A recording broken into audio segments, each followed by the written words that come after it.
आपने आज की क्लास का, आज के सेकंड सेशन स्टार्ट करें अपना इकोनॉमिक्स का। पहले हमने क्या पढ़ा, कम्युनिकेशन पढ़ लिया। अब हमारा क्या है, इकोनॉमिक्स। इकोनॉमिक्स में हमारा चैप्टर नंबर 1 चल रहा है। चैप्टर नंबर 1 के बहुत सारे टॉपिक्स हमने कर लिए हैं। लॉ ऑफ डिमांड हमारा लास्ट टॉपिक था जो हमने करा था। अब हमें क्या पढ़ना है, इलास्टिसिटी ऑफ डिमांड। कल की क्लास में हमने शुरू करा था लेकिन थोड़ा डिटेल में नहीं पढ़ा था। आज की क्लास में हम यहाँ से शुरू करते हैं। इलास्टिसिटी ऑफ डिमांड, इसके इफेक्ट्स पढ़ेंगे और एक क्वेश्चन करेंगे आज की क्लास में। बस ये हमारा एजेंडा है आज की क्लास का। क्या होता है एजेंडा, टू डू लिस्ट। ठीक है, आज का नया टर्म हमने सीखा था किसमें, चैप्टर नंबर 4 में, कम्युनिकेशन की क्लास में, है ना, टू डू लिस्ट। तो आज का एजेंडा क्या है हमारा, इलास्टिसिटी ऑफ डिमांड करेंगे और फैक्टर्स अफेक्टिंग इलास्टिसिटी, और इसके बाद टाइप्स ऑफ इलास्टिसिटी और इक्वेशन खत्म। ओके, चलो फटाफट से स्टार्ट करते हैं। कह रहे हैं इलास्टिसिटी ऑफ डिमांड क्या होता है। क्या होता है elasticity of demand, last class में बताया था अदीब, मैग्नीट्यूड बताता है। हमने पढ़ा था लॉ ऑफ डिमांड में ना एक क्या था, एक ड्रॉबैक था। लॉ ऑफ डिमांड हमें केवल डायरेक्शन बता रहा था। लॉ ऑफ डिमांड केवल क्या बता रहा था, डायरेक्शन बता रहा था। वो ये बता रहा था अगर डिमांड प्राइस बढ़ता है तो डिमांड कम हो जाती है, प्राइस कम होता है तो डिमांड बढ़ जाती है। लेकिन उसने ये नहीं बताया था कि कितने परसेंट से बढ़ेगी, है ना। तो वो कौन बताता है हमें, इलास्टिसिटी बताता है। इलास्टिसिटी हमें क्या बताता है, मैग्नीट्यूड बताता है। इलास्टिसिटी क्या बताता है, मैग्नीट्यूड बताता है। तो ये बोल रहे हैं लॉ ऑफ डिमांड ने बताया था प्राइस बढ़ेगा, डिमांड कम, प्राइस कम, डिमांड ज्यादा। ये केवल डायरेक्शन बताता है, हमें ये नहीं बताता किस एक्सटेंट तक आपकी डिमांड बढ़ेगी। लेकिन अगर हम किसके बारे में बात करें, अगर हम बात करें इलास्टिसिटी के बारे में, तो बोल रहे हैं इलास्टिसिटी ऑफ डिमांड मेजर करता है क्या, डिग्री ऑफ रिस्पॉन्सिवनेस। मतलब आपको ये क्या बताता है, डिग्री ऑफ रिस्पॉन्सिवनेस मतलब आपको ये बताता है कितना परसेंट या फिर कितनी क्वांटिटेटिव चेंज आएगा, कितना क्वांटिटी में चेंज आएगा, quantity demanded change in any one factor affect demand. कोई भी एक फैक्टर की वजह से आपकी डिमांड जो अफेक्ट हो रही है वो कितना क्वांटिटेटिव चेंज हो रहा है, उसमें कितना डिग्री ऑफ रिस्पॉन्सिवनेस है, कीपिंग अदर फैक्टर्स कांस्टेंट। तो किसी एक के रिलेशन में हम बात कर रहे हैं, बाकी को कांस्टेंट रख के। तो जनरली क्या बोल रहे हैं कि इसका इलास्टिसिटी ऑफ डिमांड का फॉर्मूला के बारे में अगर हम बात करें बच्चे, तो इलास्टिसिटी ऑफ डिमांड का फॉर्मूला क्या होता है, वेरी नाइस। ये तो लेकिन आपने बता दिया elasticity, price elasticity of demand का बताया। रचिता जनरल फॉर्मूला बताओ क्या होता है।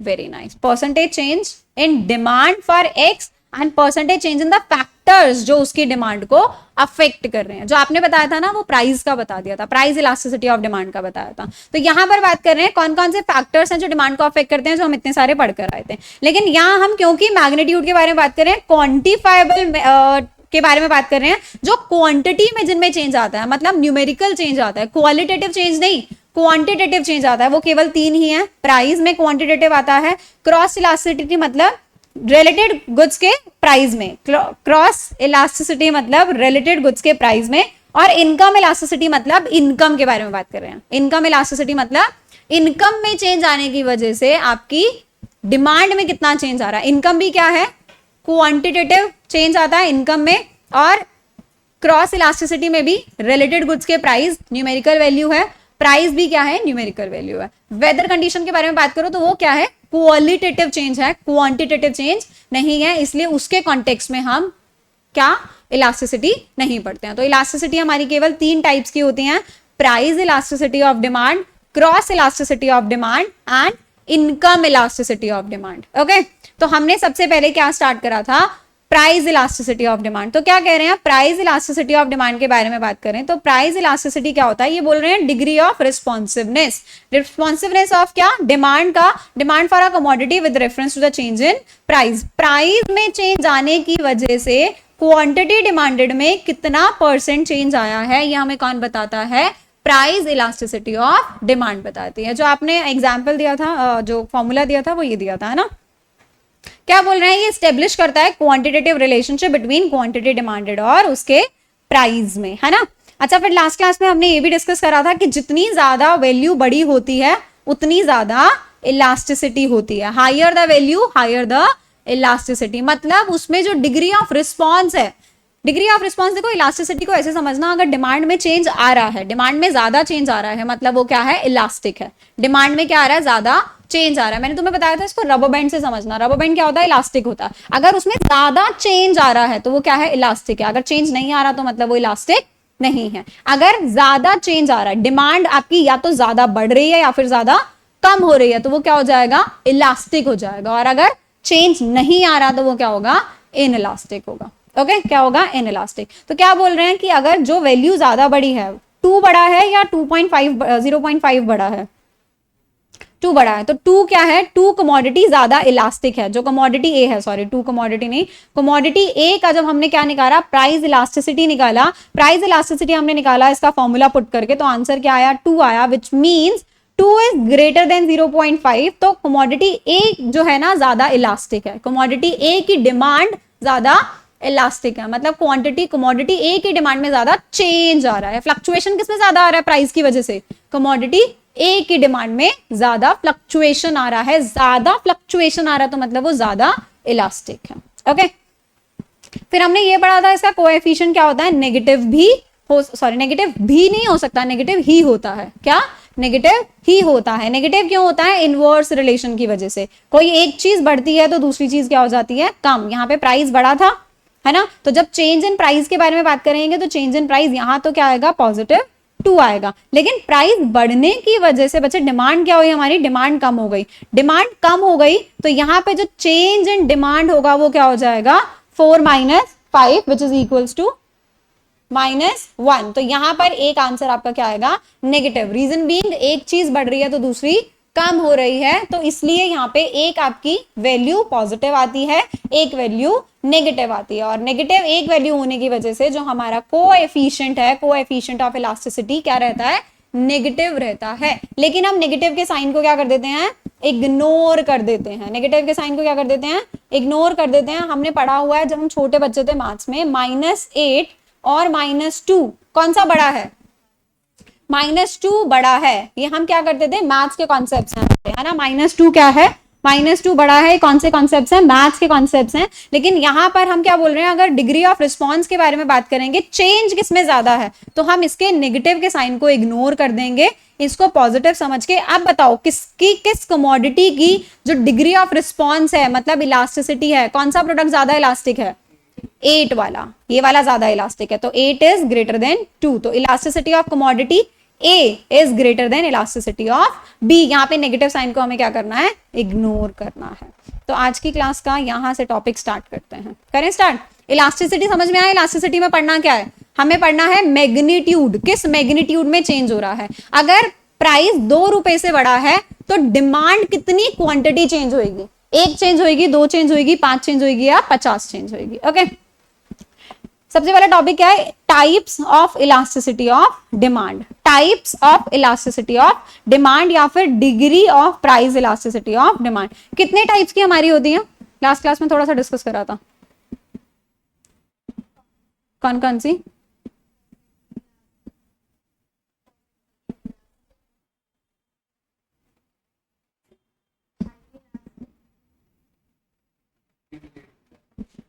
यूनिलेटरल नहीं, यूनिटरी इलास्टिक, 4 हो गए।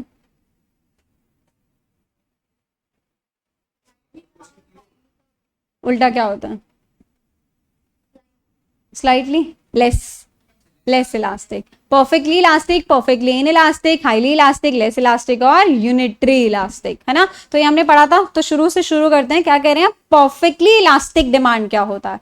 परफेक्टली इलास्टिक का मतलब क्या कह रहे हैं, परफेक्टली इलास्टिक में ना आपका ये क्या होता है, जो आपका ईडी होता है, इलास्टिसिटी ऑफ डिमांड क्या होता है, इनफाइनाइट होता है। इलास्टिसिटी ऑफ डिमांड क्या होता है, इनफाइनाइट। इनफाइनाइट का मतलब क्या है, ऊपर वाली वैल्यू 0 होगी या नीचे वाली 0 होगी, नीचे वाली वैल्यू 0 होगी। मतलब जब 7/0 होगा तो आपका आंसर क्या आता है, इनफाइनाइट। तो ऊपर हम क्या लिखते थे, ऊपर हम चेंज इन क्वांटिटी बताते हैं, नीचे हम चेंज इन प्राइस बताते हैं। ऊपर हम क्या बताते हैं, चेंज इन क्वांटिटी, नीचे हम क्या बताते हैं, चेंज इन प्राइस। तो यहाँ पे बोल रहे हैं प्राइस में कोई चेंज नहीं हो रहा है। क्या बोल रहे हैं, प्राइस में कोई चेंज नहीं हो रहा है, लेकिन क्वांटिटी डिमांडेड में चेंज हो रहा है। तो आपकी ईडी क्या रहती है, परफेक्टली इलास्टिक। मतलब वो आप उसको कितना मर्जी स्ट्रेच कर पा रहे हो, कितना मर्जी स्ट्रेच कर पा रहे हो, कितना मर्जी आपके डिमांड में चेंज आ पा रहा है, तो हम उसको क्या बोलते हैं, परफेक्टली इलास्टिक डिमांड बोलते हैं। अच्छा, ये रियल लाइफ में एग्जिस्ट नहीं करता है, ये रियल लाइफ में एग्जिस्ट नहीं करता है। बोल रहे हैं प्राइस में कोई चेंज नहीं आ रहा, लेकिन आप डिमांड बढ़ाए जा रहे हो, बढ़ाए जा रहे हो, बढ़ाए जा रहे हो, बढ़ाए जा रहे हो, बढ़ाए जा रहे हो, बढ़ाए जा रहे हो। क्या रियल लाइफ में ऐसा होगा?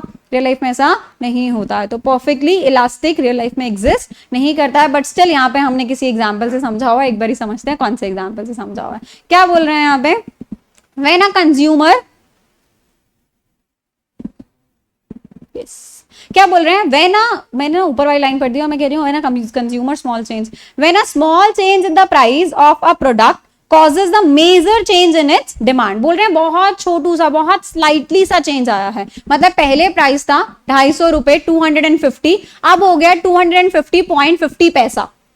इतनू सा चेंज आने की वजह से आपकी डिमांड जो है ना बहुत ज्यादा चेंज हो गई है। तो इसको हम क्या बोलते हैं, परफेक्टली इलास्टिक बोलते हैं। तो बोल रहे हैं यहाँ पर it is said to be perfectly elastic. यहाँ पर कंज्यूमर क्या है, प्राइस के लिए बहुत ज्यादा सेंसिटिव है। क्या है, प्राइस के लिए बहुत ज्यादा सेंसिटिव है। मतलब 50 पैसे बढ़ने पर, 50 पैसे पढ़ने पर उसने अपनी डिमांड को बहुत ज्यादा क्या कर दिया, कम कर दिया। पहले क्या था, 250 रुपीज का उसको सामान खरीद रहा था, डिस्टर्बेंस हो रही है, पहले क्या कर रहा था वो 250 रुपीज का प्राइस खरीद रहा था, अब क्या हो गया 250 रुपीज .50 पैसा बढ़ गया है। प्राइस बढ़ने की वजह से उसने क्या कर दिया, अपनी डिमांड बिल्कुल ही जीरो कर दी। डिमांड बिल्कुल क्या कर दी, जीरो कर दी। डिमांड जीरो का मतलब ये नहीं है कि डिमांड में चेंज जीरो हो गया है। पहले अगर वो 10 यूनिट खरीद रहा था, पहले वो क्या खरीद रहा था, 10 यूनिट खरीद रहा था, उसने डिमांड क्या कर दी, जीरो। तो चेंज इन डिमांड क्या हुआ है, चेंज इन डिमांड क्या हुआ है, हम्म,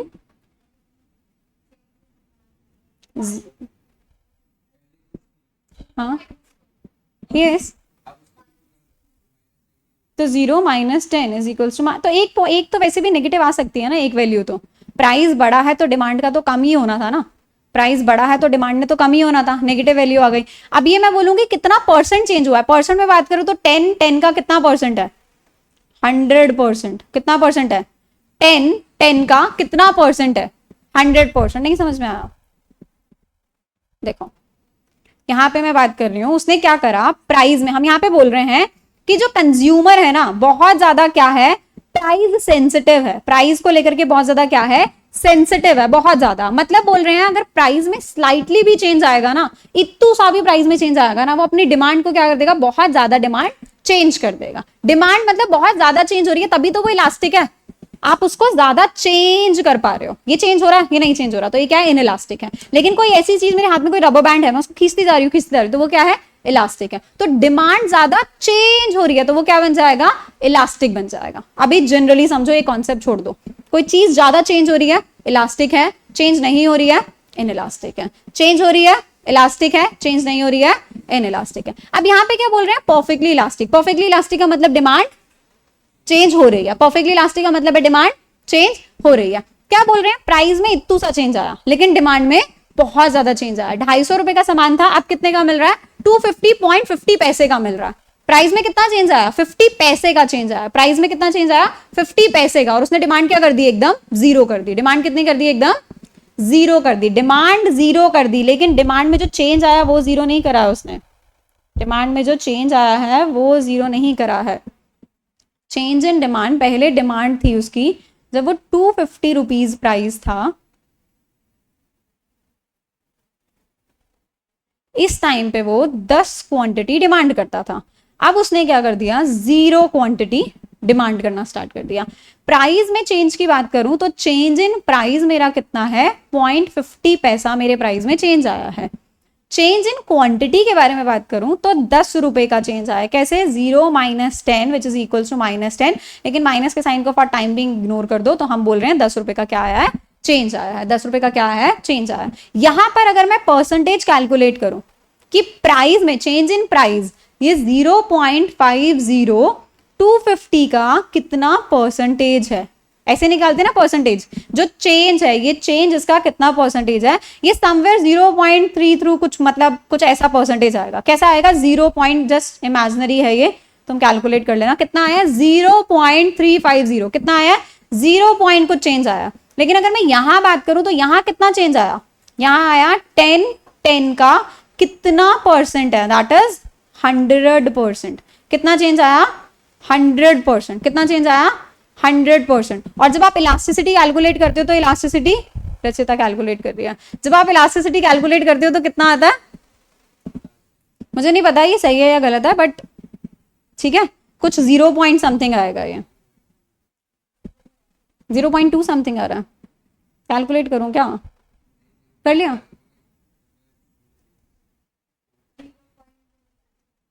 ठीक है, 0.22 कुछ, ओके, तो 0.2% कुछ आया है, ठीक है।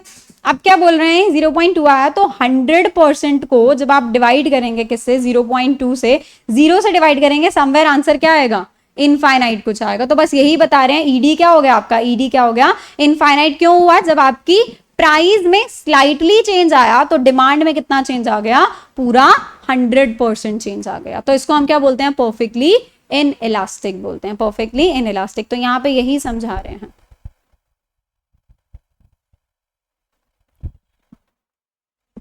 डिमांड जीरो हो जाने से ना बच्चे बहुत बार कंफ्यूज हो जाते हैं कि अच्छा डिमांड जीरो हो गई तो चेंज इन डिमांड जीरो है। क्या बोलते हैं? ऊपर वाला वैल्यू जीरो है, चेंज इन डिमांड जीरो है। डिमांड जीरो हो गई मतलब 100% डिमांड चेंज कर दिया आपने, 100% डिमांड चेंज कर दी। क्या कह रहे हैं? In perfectly elastic demand a small rise in price, price में थोड़ा सा राइज आया है, result in fall in demand to zero. Demand कहां चली गई है? बिल्कुल जीरो हो गई है, मतलब जो डिक्रीज हुआ है वो कितना? 100% से डिक्रीज हो गया। यहां पे क्या बोल रहे हैं? अगर स्मॉल फॉल हो जाता है, अगर थोड़ा सा प्राइस क्या हो जाएगा? कम हो जाएगा। क्या हो गया? 250.50 पैसे से कितना हो गया? 250 हो गया, 50 पैसा कम हो गया है। तो क्या बोल रहे हैं? 50 पैसा कम होने की वजह से डिमांड आपकी इनफाइनाइट टाइम्स इंक्रीज हो जाएगी, लेकिन रियल लाइफ में ऐसा नहीं होता है। ओके, क्या बोल रहे हैं? Slightly rise in price, price जैसे ही थोड़ा सा बढ़ा आपने डिमांड क्या कर दी? कम कर दी, मतलब डिमांड में 100% चेंज कर दिया, डिमांड को 100% आपने गिरा दिया। लेकिन जैसे ही प्राइस में फॉल आया, प्राइस में फॉल आने की वजह से आपने डिमांड बढ़ाई, लेकिन कैसे? इनफाइनाइट टाइम्स आपने डिमांड को बढ़ा दिया। ओके, तो इसका ग्राफ कैसे बनेगा? क्योंकि डिमांड में कैसा चेंज आ रहा है? 100% चेंज आ रहा है। ओके, और प्राइस में कोई चेंज नहीं है, बहुत स्लाइटली चेंज है, तो प्राइस में हम एज सच चेंज को नहीं दिखा रहे हैं, प्राइस अभी भी उतना ही है, बहुत स्लाइटली चेंज है, लेकिन डिमांड कैसी है हमारी? इनफाइनाइटली बढ़ती जा रही है या कम होती जा रही है। तो चेंज इन डिमांड, हमारा ग्राफ कैसा बनेगा? Horizontal parallel line to X axis. कैसी बनेगी? Horizontal parallel line to X axis. Okay, ये ग्राफ्स याद रखने हैं आपको। कैसे? परफेक्टली इन इलास्टिक या परफेक्टली इलास्टिक, कौन सा पढ़ रहे हैं अभी हम? Perfectly elastic. क्यों है इलास्टिक? क्योंकि अभी हमने बोला डिमांड चेंज हो रही है, डिमांड चेंज हो रही है। तो कैसा ग्राफ बनेगा? पैरेलल टू एक्स एक्सिस, क्योंकि एक्स एक्सिस पे क्या होती है हमारी? क्वांटिटी डिमांडेड होती है। ओके, क्या बोल रहे हैं? This situation is an imaginary situation, does not exist in real life. Real life में एग्जिस्ट नहीं करती है, केवल आपका ये थियोरेटिकल कॉन्सेप्ट है, रियल लाइफ में एग्जिस्ट नहीं करता है। क्या बोल रहे हैं? परफेक्टली इलास्टिक डिमांड जो है इमेजिनरी सिचुएशन है, it can only be found under the perfect competition where the product is homogeneous and buyers has the complete knowledge. मुझे बताओ परफेक्ट कंपटीशन, ऑल्दो हमें इस चैप्टर में भी पढ़ना है, क्या होता है परफेक्ट कंपटीशन? क्लास 12th में पढ़ा है हमने? नहीं, 11th में पढ़ा है। क्लास 11th में हमने परफेक्ट कंपटीशन पढ़ा है, फीचर्स ऑफ परफेक्ट कंपटीशन पढ़े थे। उसमें एक हमारे दो इंपॉर्टेंट थे, उसमें large numbers of buyers and large number of sellers. Abnormal profits कभी नहीं होते हैं, याद आ गया? वो सबसे इंपॉर्टेंट होता था, आपके टीचर्स आपको बताते होंगे, this is going to be the important topic, exam में पक्का आ सकता है, एबनॉर्मल लॉसेस एबनॉर्मल प्रॉफिट वाला। याद आ रहा है? बस ऐसे टॉपिक्स याद आ गया, आपने याद दिला दिया। था अकाउंट्स में नहीं था, इको में ही था यार, ये अकाउंट्स में थोड़ी टॉपिक। ओके, आओ यहाँ पे समझो। परफेक्ट कंपटीशन वैसे हम डिटेल में पढ़ेंगे, फॉर टाइम बिंग क्या बोल रहे हैं? परफेक्ट कंपटीशन मार्केट वो होती है जहां पे बहुत सारे सेलर्स और बहुत सारे बायर्स होते हैं। क्या होते हैं? बहुत सारे सेलर्स, बहुत सारे बायर्स होते हैं। और किस प्रोडक्ट में वो डील कर रहे होते हैं? होमोजीनियस प्रोडक्ट, मतलब बिल्कुल आइडेंटिकल प्रोडक्ट होता है। कैसा होता है? बिल्कुल आइडेंटिकल प्रोडक्ट होता है। कहां खो गए? मतलब एग्जैक्ट सेम है ना, बिल्कुल आइडेंटिकल, 100% होमोजीनियस प्रोडक्ट रहेगा। Buyers have the perfect substitute, और बायर्स के पास क्या है? परफेक्ट सब्स्टिट्यूट है। मतलब जो प्रोडक्ट आप देख रहे हो ना, जैसे ये प्रोडक्ट है, मेरी दुकान पे भी यही है, ठीक है, हिमांशु की दुकान पे भी यही है, अदीप की दुकान पे भी यही है, सबकी शॉप पे केवल सेम आइडेंटिकल, ऑरेंज बटन है तो ऑरेंज ही है, व्हाइट है तो व्हाइट ही है। अगर मैंने स्लाइटली अपना प्राइस क्या कर दिया, बढ़ा दिया, अगर मैंने क्या कर दिया, स्लाइटली अपना प्राइस बढ़ा दिया, तो आप सबके पास क्या है, परफेक्ट सब्सटीट्यूट अवेलेबल है, परफेक्ट सब्सटीट्यूट अवेलेबल है। ये सेम सामान आपको हिमांशु की दुकान पे कितने का मिल जाएगा, 250 रुपए का मिल जाएगा, और मैं कितने का दे रही हूँ, 250.50 पैसे का। तो आप क्या करेंगे, मेरी दुकान से अपनी डिमांड बिल्कुल जीरो कर देंगे, मेरी दुकान से अपनी डिमांड क्या कर देंगे, बिल्कुल जीरो, और अपने परफेक्ट सब्सटीट्यूट पे क्या कर जाएंगे, स्विच कर जाएंगे। तो यहाँ पे क्या बोल रहे हैं, so if the seller increase the price even single price अगर स्लाइटली भी बढ़ाता है तो उसकी डिमांड क्या हो जाएगी, जीरो हो जाएगी। और डिमांड जीरो होना मतलब 100% डिमांड में चेंज होना, प्राइस में स्लाइटली चेंज होना, तो ईडी आपका क्या हो जाएगा, इनफाइनाइट हो जाएगा। ईडी क्या हो जाएगा, इनफाइनाइट हो जाएगा। अब यहाँ पे इसको थोड़ा सा एग्जाम्पल से मैंने समझा रखा है। क्या बोल रहे हैं, स्टॉक मार्केट का एग्जाम्पल ले रखा है। अगर स्टॉक मार्केट का एग्जाम्पल क्यों लिया है, क्योंकि स्टॉक मार्केट तुम्हें पता है वहां पे क्या मिलते हैं, शेयर्स मिलते हैं। तो यहाँ पे रिलायंस के शेयर्स ही हैं, तो होमोजीनियस प्रोडक्ट हो गया, रिलायंस के शेयर्स हैं मतलब होमोजीनियस प्रोडक्ट हो गया। दो प्लेटफॉर्म है हमारे पास, एक है एनएससी, एक BSc, national stock exchange, Bombay stock exchange. तो नेशनल स्टॉक एक्सचेंज के प्लेटफॉर्म पे कितने का मिल रहा है, 2850 का मिल रहा है, ठीक है। बॉम्बे स्टॉक एक्सचेंज पे भी इसका शेयर कितने का मिल रहा है, 2850 का मिल रहा है। कुछ टाइम बाद प्राइस जो है वो क्या हो गया, 1 रुपीज से बढ़ गया, +1 से प्राइस आपका क्या हो गया, इंक्रीज हो गया, बहुत स्लाइटली चेंज आया। प्राइस 1 से कहां खो गए, क्या सोच रहे हो,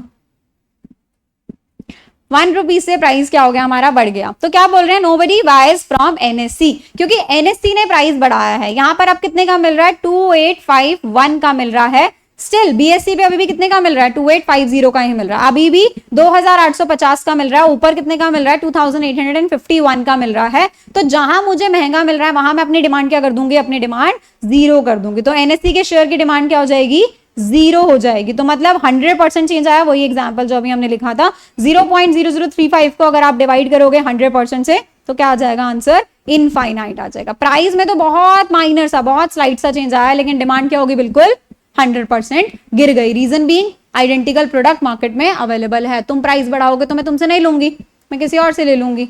ओके तो यहाँ पे ये बोल रहे हैं perfectly elastic demand is the theoretical concept, however stock exchange जो है, जो स्टॉक मार्केट जो है उसको कंसिडर कर सकते हैं हम closest to this situation, because shares क्या होते हैं, होमोजीनियस प्रोडक्ट होते हैं। रियल लाइफ में ऐसा नहीं होता है।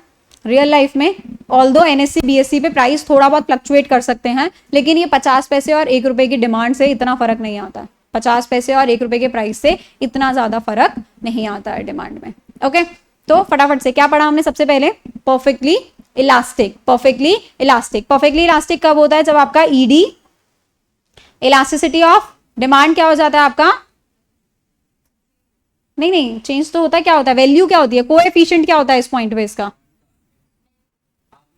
नहीं मैं इसका पूछ रही हूँ, ईडी का कोएफिशिएंट क्या होगा, 1 होगा, 0 होगा, माइनस होगा, मोर देन 1 होगा, इनफाइनाइट होगा, 0 होगा, इनफाइनाइट होगा, क्या होगा, इनफाइनाइट। क्यों होगा इनफाइनाइट, हिमांशु समझ में आ रहा है, क्यों होगा इनफाइनाइट, क्योंकि नीचे वाली वैल्यू 0 है, ऊपर वाली कुछ ना कुछ वैल्यू है। नीचे 0 मतलब प्राइस में जो चेंज हो रहा है वो बिल्कुल ना के बराबर हो रहा है, लेकिन डिमांड में जो चेंज हो रहा है वो बहुत ज्यादा या फिर 100% ही हो रहा है। ओके चले आगे, लेकिन रियल लाइफ में ऐसा एग्जिस्ट नहीं करता।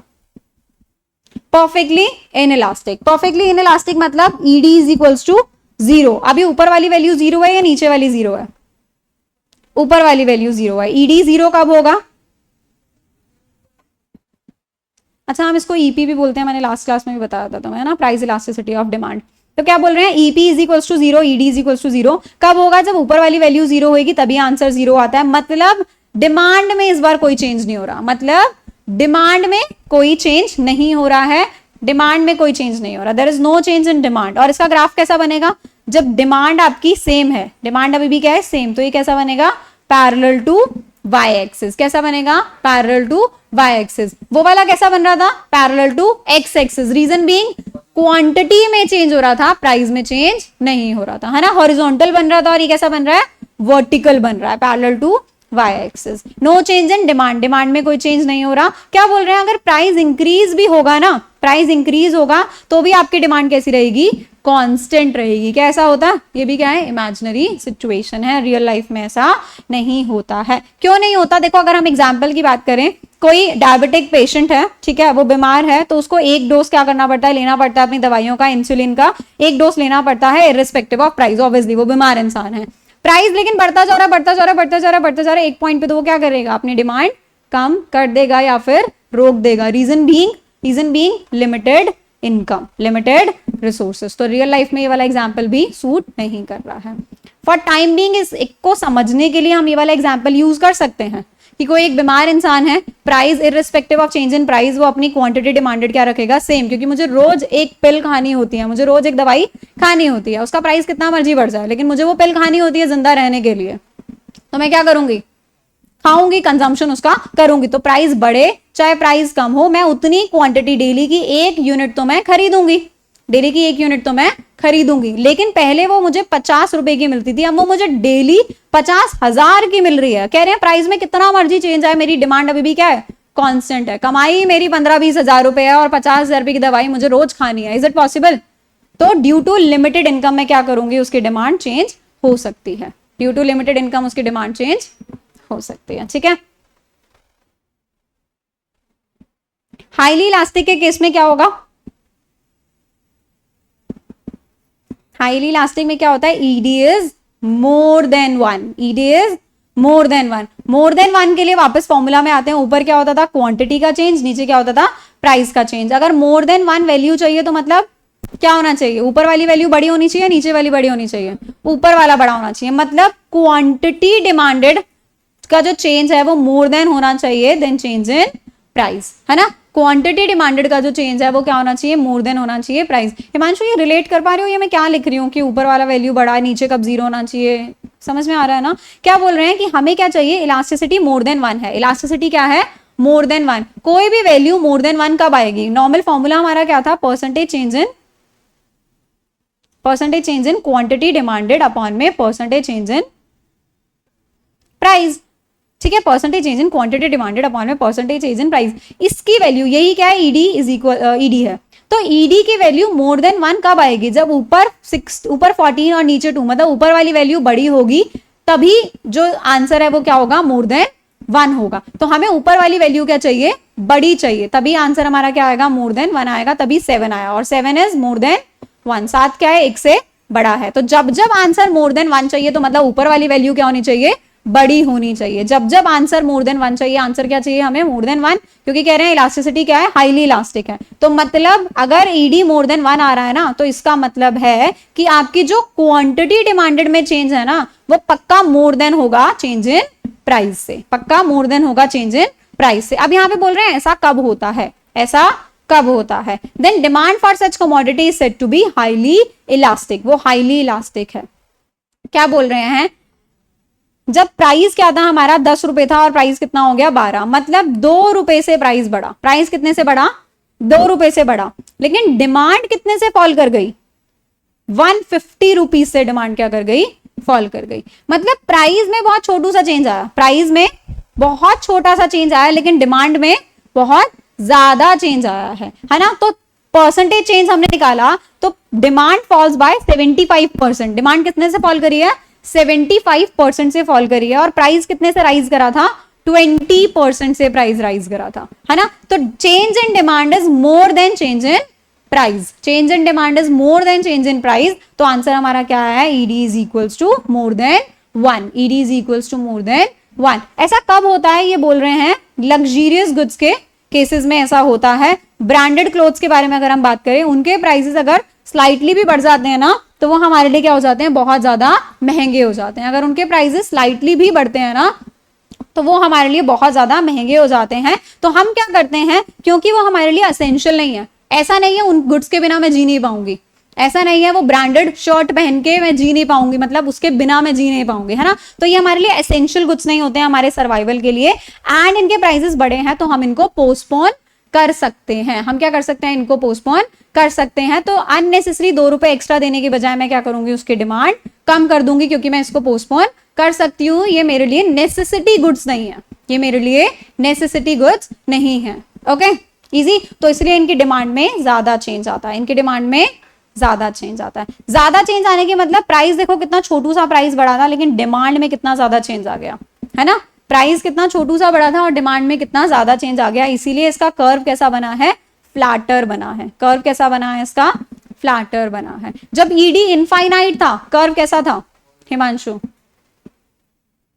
ओके हॉरिजॉन्टल था। जब ईडी इनफाइनाइट था तो हमारा कर्व कैसा था, हॉरिजॉन्टल, मतलब parallel to X axis. ED जब हमारा 0 था तब हमारा कर्व कैसा था, वर्टिकल था, मतलब parallel to Y axis, parallel to Y axis. अभी ईडी क्या है हमारा, ED is Rachita more than 1, ED क्या है हमारा, ईडी इज मोर देन 1, तो कर्व कैसा बनेगा, फ्लैटर बनेगा। क्यों फ्लैटर बन रहा है, प्राइस में इतना सा चेंज है, क्वांटिटी में इतना सारा चेंज है, तो इसलिए क्या हो गया, फ्लैट हो गया।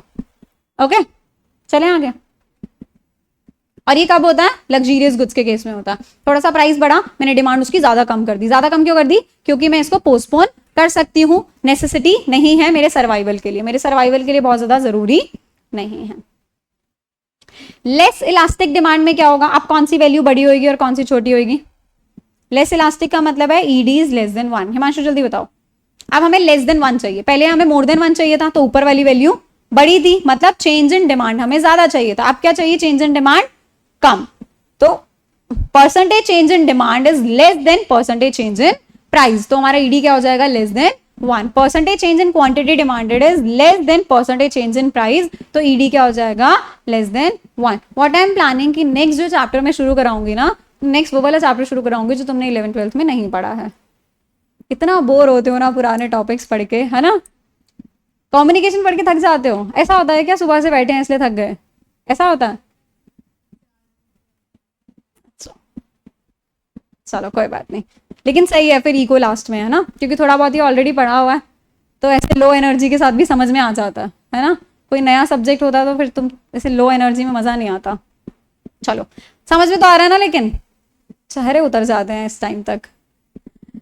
लेस इलास्टिसिटी के बारे में क्या बोल रहे हैं, less elastic demand when percentage change in quantity demanded क्या है, लेस देन है। When percentage change in quantity demanded कम है किससे, परसेंटेज चेंज इन प्राइस से, तो ईडी क्या हो जाएगा, लेस देन 1 हो जाएगा। अब इसमें क्या बोल रहे हैं, इसका डिमांड कर्व कैसा बन रहा है, स्टीपर बन रहा है। क्यों स्टीपर बन रहा है, क्योंकि प्राइस में इस टाइम पे ज्यादा चेंज है, प्राइस में इतना सारा चेंज आ गया, लेकिन क्वांटिटी डिमांडेड में इतना सा चेंज आया, है ना, तो इसलिए कर्व कैसा बन गया, स्टीपर बना है। कैसा बना है, स्टीपर। यहाँ पे देखो क्या हुआ, प्राइस पहले 10 रुपए था, अब कितना हो गया, 20 रुपए, तो 10 रुपए से प्राइस बढ़ा, लेकिन क्वांटिटी आपका कितना हुआ है, क्वांटिटी कितना हुआ है, 10 रुपए से कम हो गया। अरे मैम ये तो सेम सेम नहीं हो गया, ये तो यूनिटरी होना चाहिए। क्या कर दिया आपने, क्या कर दिया मैंने, ये हाँ मैंने गलत कर दिया, गलत नोट्स बना दिए मैंने। अब तो वाईटी पे वीडियो भी अपलोड हो जाएगी। सही करा मैंने, तो यहाँ तो ये भी 10 से चेंज हो रहा है, ये भी 10 से चेंज हो रहा है, ये तो यूनिटरी बन गया। अच्छा ये नेगेटिव है और ये पॉजिटिव है, पागल बच्चों, परसेंटेज निकालना है, एब्सोल्यूट चेंज नहीं देखना। यहां ये जो 10 रुपए बढ़ा है, ये 10 रुपए 10 का कितना परसेंट है ये, और यहां ये जो 10 रुपए कम हुआ है, ये 10 रुपए 100 का कितना परसेंट है, ये परसेंटेज की बात हो रही है ना बेटा। समझ गया मैम, आपने तो गलत बना दिया था ना, तुम ही थे सबसे पहले बोले, और मैम गलत बना दिया आपने। सही अब सही बना दिया आपने, ठीक है, अब सही बना दिए, ठीक है। तो क्या बोल रहे हैं, हमें एब्सोल्यूट चेंज नहीं परसेंटेज चेंज देखना होता है। एब्सोल्यूट देखोगे तो तुम इसे यूनिटरी बना दोगे, यहाँ पे भी 10 में चेंज आ रहा है और यहाँ पे भी 10 में चेंज आ रहा है, यहाँ पे भी 10 में चेंज आ रहा है और यहाँ पे भी 10 में चेंज आ रहा है, तो तुम इसे क्या बना दोगे, यूनिटरी बना दोगे। लेकिन ये यूनिटरी इलास्टिक नहीं है, क्या है ये, लेस इलास्टिक है। क्या है, लेस इलास्टिक है ना। तो क्या बोल रहे हैं, डिमांड तो फॉल करी है कितने से, अभी यहाँ पे हमने डिमांड के लिए करा था नहीं, तो डिमांड में माइनस कर दें इसको, 100 से 100 गया तो कितना, डिमांड में चेंज आया है 10% से, डिमांड में कितना चेंज आया है 10% से डिमांड फॉल करी है। और यहाँ पर अगर हम कैलकुलेट करें तो कितना हो जाएगा, ये 0 से 0 तो 100%, है ना। तो यहाँ पर कितना चेंज आ रहा है, 100%। तो प्राइस में राइज हुआ है 100% से, डिमांड में फॉल हुआ है केवल 10% से। प्राइस तो पूरा 100% बढ़ गया, प्राइस तो पूरा 100% बढ़ गया, लेकिन डिमांड कितना बढ़ा, केवल डिमांड में कितना फॉल आया, केवल 10% का। रीजन बीइंग ये गुड्स कैसे हैं, ये गुड्स ऐसे हैं जिनपे मेरा सर्वाइवल डिपेंड करता है, नेसेसिटी गुड्स हैं, प्राइस बढ़ने पर भी मुझे इनकी डिमांड अभी भी चाहिए, मैं इनकी डिमांड कम नहीं कर सकती हूँ, मैं इनकी डिमांड कम नहीं कर सकती हूँ। तो क्या बोल रहे हैं, प्राइस में तो चेंज आया 100% से, प्राइस में कितने से चेंज आया, प्राइस में कितने से चेंज आया था, 100% से प्राइस में चेंज आया, लेकिन डिमांड में केवल 10% से आया। क्यों, क्योंकि ये कौन से गुड्स हैं, नेसेसिटी गुड्स हैं। कौन से हैं, नेसेसिटी गुड्स हैं, मतलब petrol, salt, electricity bill, medicine, ये सब चीजें क्या है, नेसेसिटी हैं। मैं मेरे लिए एसेंशियल्स हैं, मेरे सर्वाइवल के लिए, इनके कोई क्लोज सब्स्टिट्यूट मेरे पास अवेलेबल नहीं है और मैं इनकी डिमांड पोस्टपोन नहीं कर सकती हूं, तो प्राइस बढ़ने पर भी मुझे इनकी डिमांड करनी होगी, तो बहुत स्लाइटली मैं चेंज करूंगी, लेकिन मेरे को इनकी डिमांड चाहिए, मैं इनकी डिमांड बिल्कुल जीरो नहीं कर सकती हूँ। ठीक है, तो इनकी डिमांड में जो चेंज आएगा बहुत कम ही चेंज आएगा। ऐसा नहीं है कि मैं डिमांड बिल्कुल ही कम कर दूंगी, क्यों, क्योंकि ये मेरे लिए क्या है, नेसेसिटी गुड्स हैं। क्या है मेरे लिए, नेसेसिटी गुड्स हैं। ओके, इनका ग्राफ कैसा बनेगा, स्टीपर बनेगा। ग्राफ कैसा बनेगा, स्टीपर बनेगा। लास्ट कौन सा है हमारा, यूनिटरी। लास्ट कौन सा है हमारा, यूनिटरी। इसमें क्या बोल रहे हैं, यूनिटरी मतलब ED1 होना चाहिए। ED1 होना चाहिए, तो ऊपर वाली वैल्यू और नीचे वाली वैल्यू कैसी होनी चाहिए, सेम। तो मतलब percentage change in quantity demanded is equals to percentage change in price. Adeeb यहाँ पे क्या हुआ, 10 से माइनस हुआ और यहाँ पे 50 से बढ़ गया, ये तो यूनिटरी बना ही नहीं। यहां भी गलत कर दिया मैंने। यूनिटरी में बोल रहे हैं ऊपर और नीचे दोनों में वैल्यू सेम होनी चाहिए, तो यहां तो 10 से प्राइस हो गया कम, 50 से हो गई, यूनिट बढ़ गई, तो ये तो फिर यूनिटरी नहीं हुआ। वो करेंगे ना, परसेंटेज निकालेंगे, राइट। तो परसेंटेज दोनों में क्या हुआ है, 50% चेंज हुआ है, ये 50% से बढ़ गया है, सॉरी डिमांड 50% से बढ़ गई है और क्वांटिटी प्राइस 50% से कम हो गया है। प्राइस में 50% का फॉल है और डिमांड में 50% का राइज है, तो इक्वल हो गया, तो इसको हम क्या बोलते हैं, यूनिटरी इलास्टिक बोलते हैं। इसका ग्राफ कैसा बनता है, इसका बनता है हाइपरबोला। कैसा होता है, रेक्टेंगुलर हाइपरबोला। पढ़ा है ये भी बचपन में। क्या होता है रेक्टेंगुलर हाइपरबोला, मतलब जितना एरिया यहां कवर हो रहा है ना इसमें, उसका एरिया इक्वल है जितना इसमें कवर हो रहा है। मतलब जितना एरिया ऐसे था और जितना एरिया ऐसे है, इन दोनों का एरिया जो है वो क्या है, सेम है। एरिया दोनों का क्या है, सेम है। इसको हम क्या बोलते हैं, इक्वल एरिया के हैं। मतलब इस कर्व के नीचे जितने भी रेक्टेंगल्स बनेंगे ना, इस कर्व के नीचे जितने भी रेक्टेंगल्स बनेंगे, सबका एरिया क्या होगा, इक्वल होगा। इसी को हम क्या बोलते हैं, रेक्टेंगुलर हाइपरबोला बोलते हैं। क्या बोलते हैं, रेक्टेंगुलर हाइपरबोला। तो टाइप्स ऑफ इलास्टिसिटी बहुत इंपॉर्टेंट क्वेश्चन है, एग्जाम में क्वेश्चन आ सकता है। अभी तो वैसे इसके अफेक्ट्स आए थे, कौन कौन सी कमोडिटीज हैं जो इसको अफेक्ट करती हैं, लेकिन ये भी इंपॉर्टेंट है, ये भी आ सकता है। तो क्विक रिकैप करें फटाफट से, क्या बोल रहे हैं, कोएफिशिएंट ऑफ ईडी, जल्दी कोएफिशिएंट ऑफ ईडी। कितने टाइप की इलास्टिसिटी हमने पढ़ी, 5। कितने टाइप की इलास्टिसिटी पढ़ी हमने, 5। क्या था, perfectly elastic, perfectly elastic, perfectly inelastic, highly elastic, less elastic और यूनिटरी इलास्टिक। अच्छा, इसको ना हम इलास्टिक और इनइलास्टिक भी बोल सकते हैं। इसको केवल elastic instead of saying highly elastic, less elastic की जगह आप इसको इन इलास्टिक भी बोल सकते हो। बहुत जगह भी तुम टर्म देखोगे, तुम्हारे मॉड्यूल में भी लिखा होगा इन इलास्टिक, तो ऐसे कंफ्यूज मत होना। इन इलास्टिक तो मैम ने, बहुत बार बच्चे क्या करते हैं, परफेक्टली इलास्टिक परफेक्टली इनइलास्टिक को समझ लेते हैं अगर कहीं पर इनइलास्टिक दिख जाए तो। क्या कह रहे हैं, परफेक्टली इलास्टिक को समझ लेते हैं अगर कहीं पर उनको इनइलास्टिक टर्म दिख जाए, लेकिन ये इनइलास्टिक का मतलब क्या है, लेस इलास्टिक वाला है। इनइलास्टिक का मतलब क्या है, लेस इलास्टिक, और ये दोनों इक्वल नहीं है। परफेक्टली इलास्टिक में क्या होता है हमारा ईडी, परफेक्टली इनइलास्टिक में क्या होता है ईडी, क्योंकि वो परफेक्टली इनइलास्टिक है, मतलब आप उसको चेंज नहीं कर सकते। चेंज नहीं कर सकते तो मतलब जीरो, चेंज नहीं कर सकते मतलब जीरो। परफेक्टली इलास्टिक मतलब चेंज कर सकते हैं, मतलब इनफाइनाइट। और लेस इलास्टिक में क्या होता है, इनइलास्टिक में क्या होगा, ईडी इज लेस देन 1। तो इसका मतलब ये दोनों सेम नहीं है, तो कंफ्यूज मत होना। मॉड्यूल में लेस इलास्टिक और हाई इलास्टिक की जगह इलास्टिक और इनइलास्टिक लिखा होगा, ठीक है। क्या बोल रहे हैं, वैल्यू फटाफट से। अगर परफेक्टली इलास्टिक होता है, मतलब अगर आप उसको चेंज कर सकते हैं, तो ईडी इज मोर देन 1। अगर परफेक्टली इलास्टिक है तो ईडी क्या हो जाएगा, इनफाइनाइट। परफेक्टली इन इलास्टिक है, आप उसको चेंज नहीं कर सकते हैं, तो क्या हो जाएगा, ईडी इज इक्वल्स टू 0। और हाईली इलास्टिक है तो क्या हो जाएगा, ईडी इज मोर देन 1। क्या हो जाएगा, ईडी इज मोर देन, किसने बोला लेस देन 1, किसने, क्यों बोला, हाईली इलास्टिक, हाई मतलब मोर देन 1, हाई मतलब मोर देन 1, लेस इलास्टिक या इन इलास्टिक मतलब लेस देन 1, है ना। और ED is equals to 1।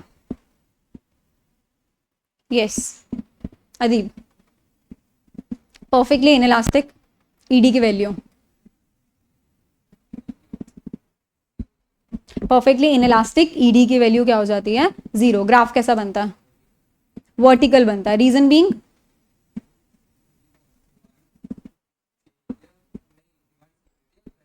Yes demand में कोई चेंज नहीं हो रहा है, इसलिए डिमांड कैसा बन रहा है, वर्टिकल ग्राफ बन रहा है ना, वर्टिकल बन रहा है, vertical parallel to, vertical parallel to Y axis. Unitary value 1 होता है, मतलब ईडी इज इक्वल्स टू 1। और ग्राफ कैसा बनता है, रेक्टेंगुलर हाइपरबोला बनता है ना। हाईली इलास्टिक, मोर देन 1 होता है, ग्राफ कैसा बनता है, मतलब किसमें चेंज ज्यादा है, ईडी इज मोर देन 1 का मतलब क्या है, किसमें चेंज ज्यादा है, डिमांड में चेंज ज्यादा है। ओके करेक्ट है।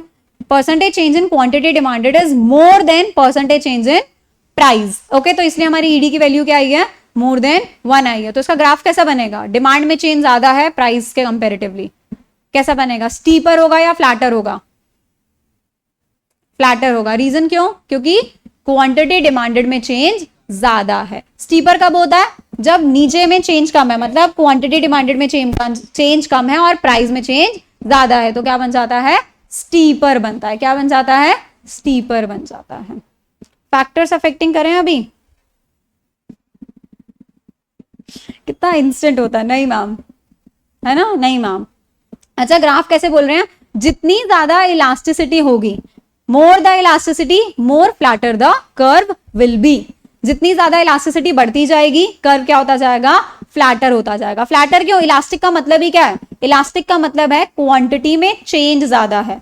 इलास्टिक का मतलब ही क्या है, क्वांटिटी का जो परसेंटेज चेंज इन क्वांटिटी है वो क्या है, ज्यादा है। तो मतलब ये वाली वैल्यूज बढ़ती जा रही हैं, और जैसे ही वाली वैल्यूज बढ़ती जाएंगी तो फ्लैटर होता जाएगा, ये वाली वैल्यूज बढ़ती जाएंगी तो वो फ्लैटर होता जाएगा। तो क्या बोल रहे हैं, demand is more elastic in case of flatter the flatter curve, है ना। तो फ्लैटर कर्व होगा तो मोर इलास्टिक होगा। ओके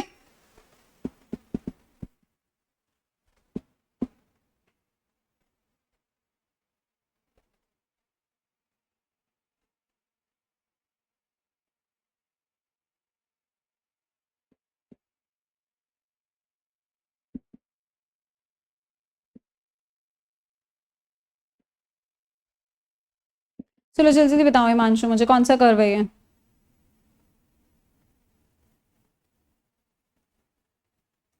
कौन सा है ये,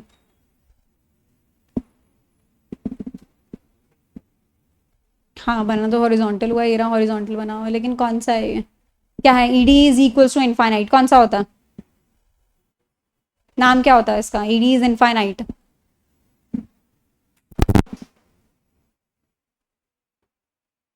ED is infinite, perfectly elastic. Real life में एग्जिस्ट करती है सिचुएशन, लेकिन हमने कहां पे पढ़ा था, हमने तब भी एक एग्जांपल समझ लिया था, कौन सा, शेयर मार्केट का, है ना, रिलायंस के शेयर का, एनएससी और बीएससी पे। ये वाला कौन सा है Himanshu, perfectly elastic, perfectly elastic कौन से केस में होता है ये, रचिता, ओहो परफेक्टली इलास्टिक तुमने बोल दिया, मैंने यहाँ कर दिया, highly elastic, ED is more than 1, sorry sorry sorry sorry sorry, perfectly elastic नहीं है ये, ED is more than 1 highly elastic, ED is more than 1 highly elastic, sorry. कौन से केस में होता है ये, और मैं तभी सिचुएशंस भी पूछने लग गई। परफेक्टली इलास्टिक और परफेक्टली इलास्टिक तो रियल लाइफ में एग्जिस्ट ही नहीं करते हैं, परफेक्टली इलास्टिक और परफेक्टली इनइलास्टिक रियल लाइफ में एग्जिस्ट नहीं करते हैं। ईडी इज मोर देन 1 मतलब हाईली इलास्टिक, और हाईली इलास्टिक रचिता कौन सा एग्जाम्पल हमने क्या डिस्कस करा था, डिमांड हाईली इलास्टिक, डिमांड में एकदम से बहुत सारा चेंज कब आता है, लग्जरियस गुड्स के केस में, कब आता है, लग्जरियस गुड्स के केस में। Yes Himanshu, ED is equals to 1,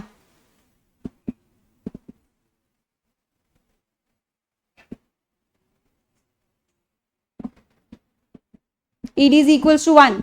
तुम्हें फॉर्मूला हिमांशु क्यों नहीं समझ में आ रहा बेटा? ऊपर क्या है? Percentage change in quantity demanded, quantity demanded के हम चेंज के बारे में बात कर रहे हैं, नीचे हम बात कर रहे हैं प्राइस के बारे में। अब 1 कब आएगा? सॉरी 1 कब आएगा? जब ऊपर भी 7 है नीचे भी 7 है, मतलब दोनों में चेंज सेम है, क्वांटिटी डिमांडेड और प्राइस में चेंज सेम है, तो आंसर क्या आ जाएगा? 1। 7 को 7 से डिवाइड करूंगी, क्या आ जाएगा? 1, है ना?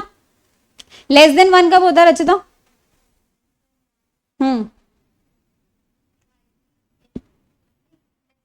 लेस इलास्टिक कब होता है? Less elastic. एग्जाम्पल अदीब। लेस इलास्टिक मतलब प्राइस में चेंज आने की वजह से भी डिमांड में हम ज्यादा चेंज नहीं कर रहे हैं, आज भी उतनी ही डिमांड है जितनी पहले थी। कब होगा ऐसा? नेसेसिटी गुड्स में। कब होगा? नेसेसिटी गुड्स में। प्राइस में तो 100% चेंज आ गया था, लेकिन डिमांड में हमने केवल 10% चेंज करा था। पेट्रोल मुझे आज भी चाहिए, है ना? लक्ष्मी नगर तक आने के लिए पेट्रोल मुझे आज भी चाहिए। ओके, तो नेसेसिटी गुड्स में हम डिमांड क्या करते हैं? बहुत स्लाइटली चेंज करते हैं। अगर डिमांड में चेंज, प्राइस में चेंज आ भी जाए तो। ईडी इज इक्वल टू 0 कब होगा? जब परफेक्टली इनइलास्टिक, डिमांड चेंज नहीं हो रही है ना? और ये कब होता है? रियल लाइफ में इसका कोई नहीं है। लेकिन हमने एक एग्जांपल तब भी पढ़ लिया था, वो डायबिटिक पेशेंट था, है ना? अब उसको डेली एक पिल खानी है, एक दवाई खानी है, तो वो डिमांड करेगा इरिस्पेक्टिव ऑफ प्राइस। लेकिन एक पॉइंट पे आके वो रुक जाएगा, क्योंकि उसके पास उतनी इनकम नहीं है, उतने रिसोर्सेज अवेलेबल नहीं है। Okay, so that's all for today. हमारा एजेंडा तो पूरा अभी भी नहीं हुआ। हमने क्या क्या सोचा था? एक आंसर भी लिखना था हमें इको का, कम्युनिकेशन को भी इसी में डाल दें, मतलब सेम मैम है तो हम ऐसे कर देते हैं ना। चलो, that's all for today, see you in the next class. Till then adios. और क्या है नेक्स्ट क्लास में? टेस्ट किसका? 20 टर्म्स का। अगर कोई लेक्चर्स पाइलअप हैं जो नहीं देखे हैं, प्लीज देख लेना, रिवाइज कर लेना, और 21 टर्म्स पढ़कर आनी है, तभी आगे पढ़ने का फायदा होगा। ठीक है, 20 करके हम क्या करेंगे? टेस्ट लेंगे। ओके, चले मिले। हाँ जी, ठीक है, okay, most welcome, bye bye.